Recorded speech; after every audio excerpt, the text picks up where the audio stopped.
Bien, la sesión que comienza ahora está estructurada de tal manera que se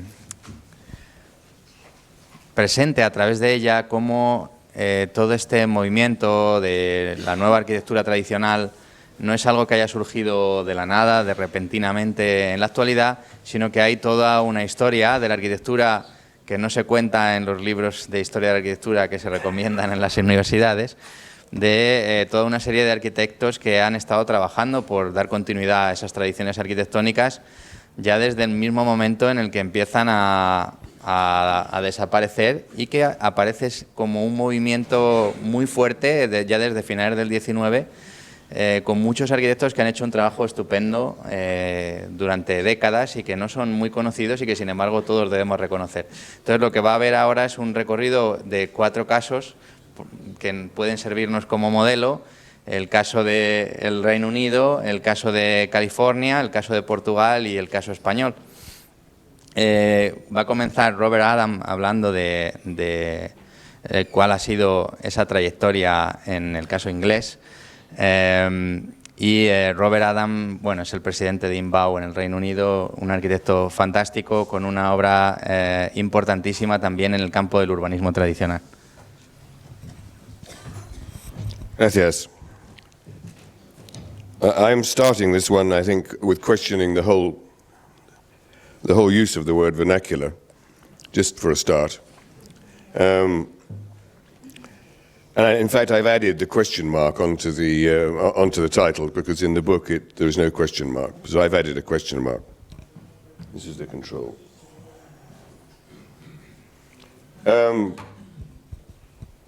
One of the problems with vernacular, I'll go through one of the problems. I think these 4 are without question vernacular. One of them, the top right, is in Guinea, in West Africa. The bottom is in northern India.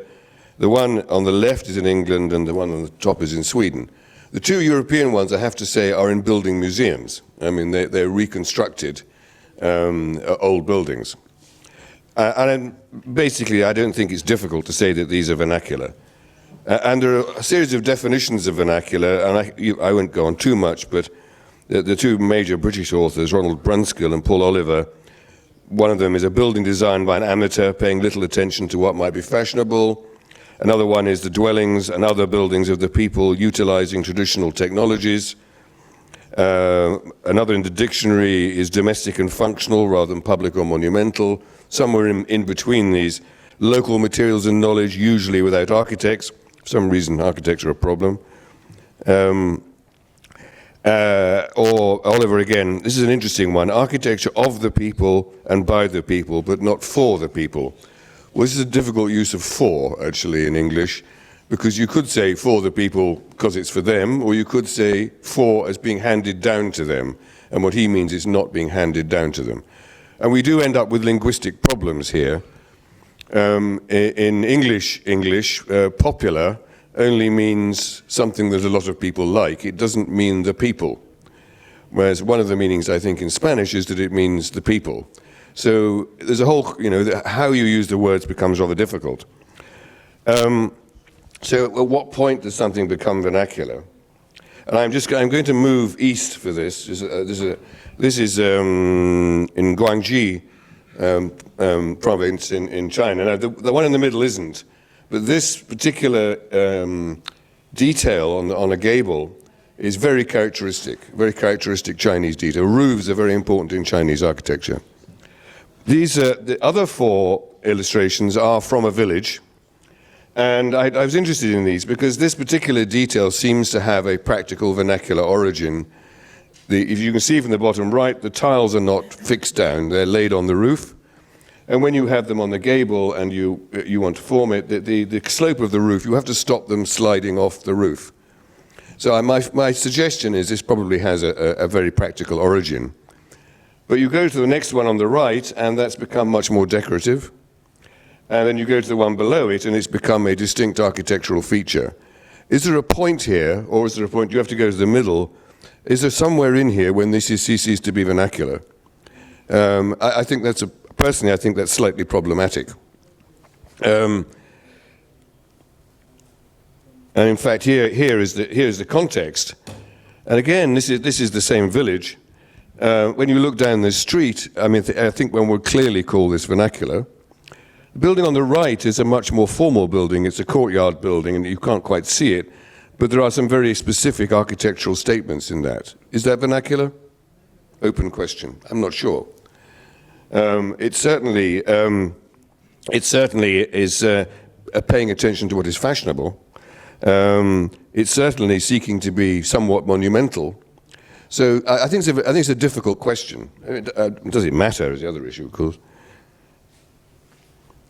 But I think Leo brought this up yesterday, and I think it's an important point, is that it does, just looking at architecture generally, and particularly traditional architecture, because it has a tradition and because it has a history, it can constantly re-energize itself from its origins.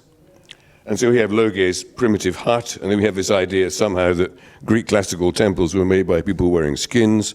These are myths, basically. But, they even, in the Gothic revival, they had this idea that it was a load of trees strapped together. This is actually incorrect.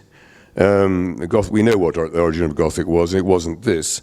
But nonetheless, the idea somehow that you can feed off something primitive, and something primitive is something which actually enhances your architectural sensibilities, is quite common.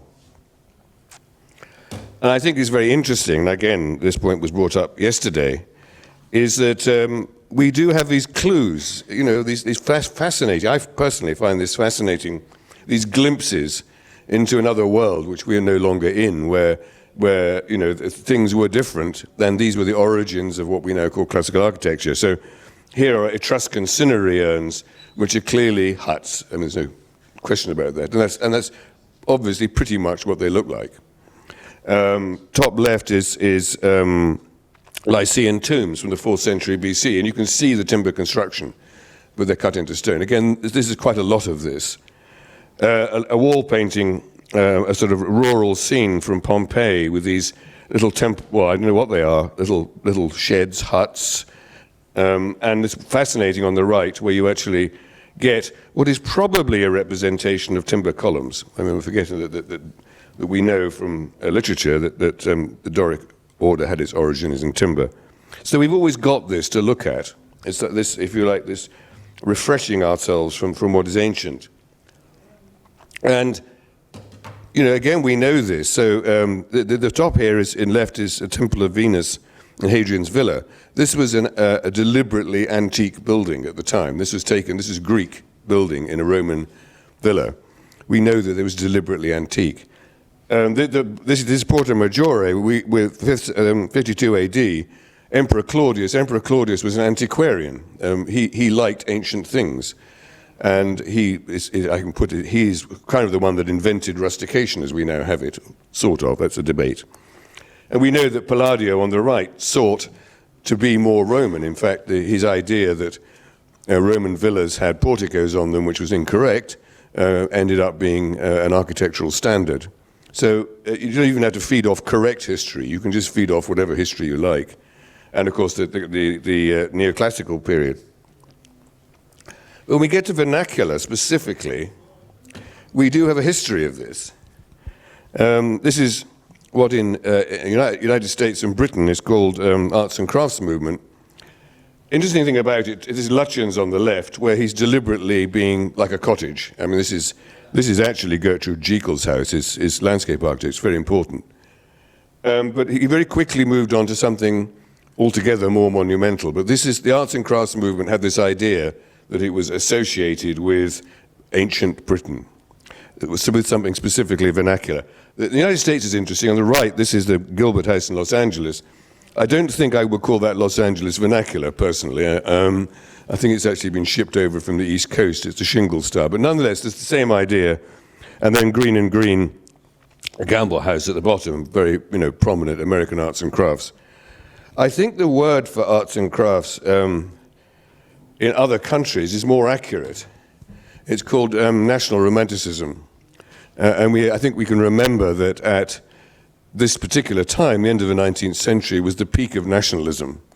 This is when countries were asserting their national identity, and certainly that was the case in Britain. It was never used that. Here in Sweden, on the left-hand side, we have a typical national romantic house, and here we have the Stockholm City Hall, generally recognized as a national romantic building, but there's nothing domestic about that. I mean, it's one of the world's greatest monumental buildings. The same applies. This is Zakopane in Poland on the top right, a kind of arts and crafts village. But on the bottom here is Budapest Market Hall, 1897, recognized as national romanticism. But this is monumental. It's not domestic, and it's not even local materials necessarily. But national romanticism actually took its inspiration from the vernacular. But it was this national vernacular, that was the point. There's something drove that. The other thing we have is what's called in Britain the neo-vernacular. So we keep dragging it up. This is, top left is 1977. That was recognized as the first neo-vernacular building in Britain. And it carried on. The one on the right is in Oxford by a firm called Maguire and Murray, which kind of specialized in this. This is a very easy way to get planning permission, by the way, because it wasn't modernist. It was sort of vaguely local, and it was a shoe-in, as we say. It was an easy road getting a planning permission. But this is very popular. And bottom left is typical speculative housing, not designed by architects, so it fulfills that vernacular criterion. And it survived, really. That neo-vernacular survived. And the other thing, of course, you get what I call cottages on steroids on the bottom right. You know, it just carries on.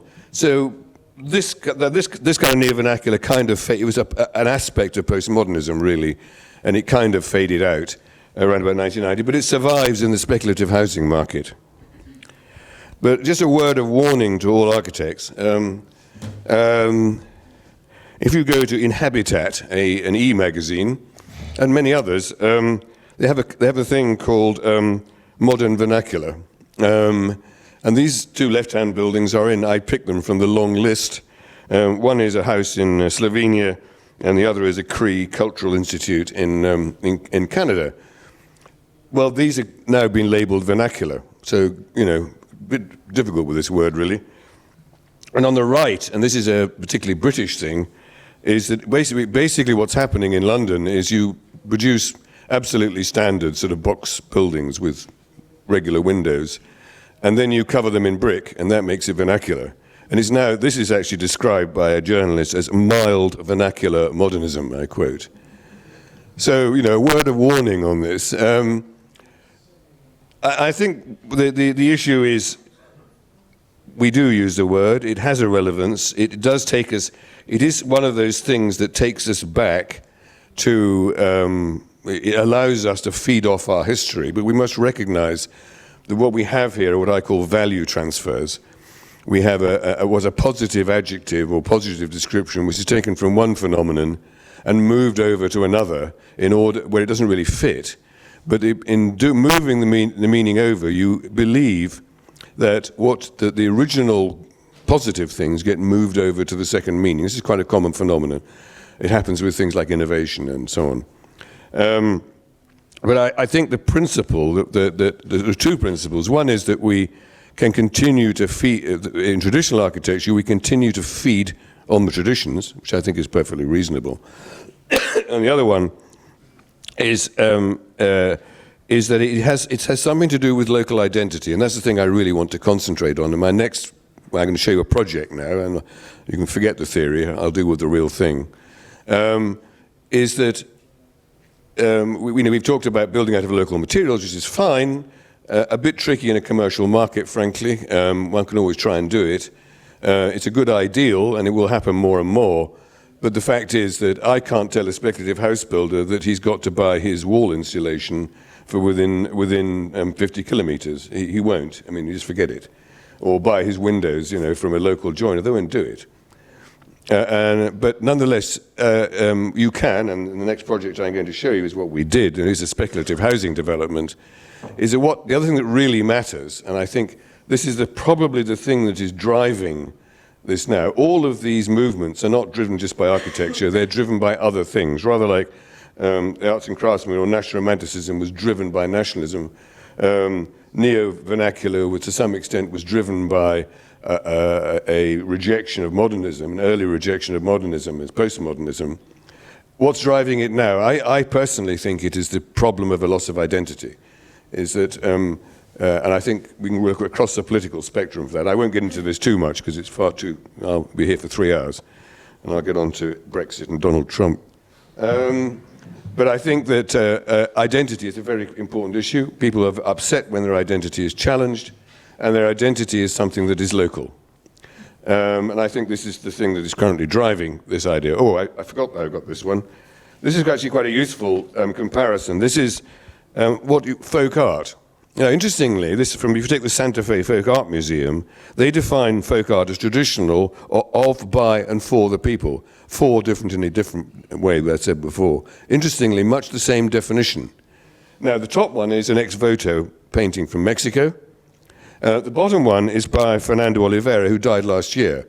So, are they both folk art? I mean, there's no question that Fernando Oliveira was a recognized artist, a well-recognized artist, and he was producing stuff in a folk art manner. Or is it the style of folk art, or is it folk art? He's not folk, he's a serious artist. So I think it's an interesting parallel, actually, when we actually get to it. I mean, anyway, meanwhile, back at the real world, this is a small village which we were asked to extend for particular reasons. One of the nicest villages in the west of England. It's called Norton St Philip. Very attractive, very, very particular. And when you look at Norton St Philip, you can see the kind of buildings that are there. They're all of the same stone. They are, I will use the word loosely, vernacular. I'll just challenge that one in a moment. They are quite very varied and of a type. So they have a very, very specific character, very well recognized, and very important for the people that live there, who've often paid a lot of money to live there because it's very nice. When you actually start to look at it, you get some things here in the top, which are, in my opinion, would clearly form into the basic definition of vernacular. These are just everyday buildings designed by everyday people. On the bottom, interesting point about this one, this is probably one of the oldest pubs in England from the 14th century. It was part of a priory, and it was a lodging house originally for merchants. One could say that's vernacular, but you start to look at some of the priory Gothic details, and there's clearly architectural statement in there. I mean, the other issue about it by an architect is, when is an architect not an architect? You know, and certainly in Britain, there was no professional qualification of architect till the end of the 19th century. So anything up to that, anyone could claim they're an architect. They could wake up one morning and say, hey guys, I'm an architect. So, you know, when you actually eliminate architects' work, you know, where do you stop and start? But that gives you some idea of the character. And then when you start to look more closely at some of the buildings, I mean, the one on the top right clearly has Palladian pretensions. I mean, interestingly, asymmetrical Palladian pretensions. The one on the left, you get this, the stone is very malleable, so you get these wonderful classical details. Bottom left, a major house in the village, clearly in the Georgian manner, it's a Georgian house.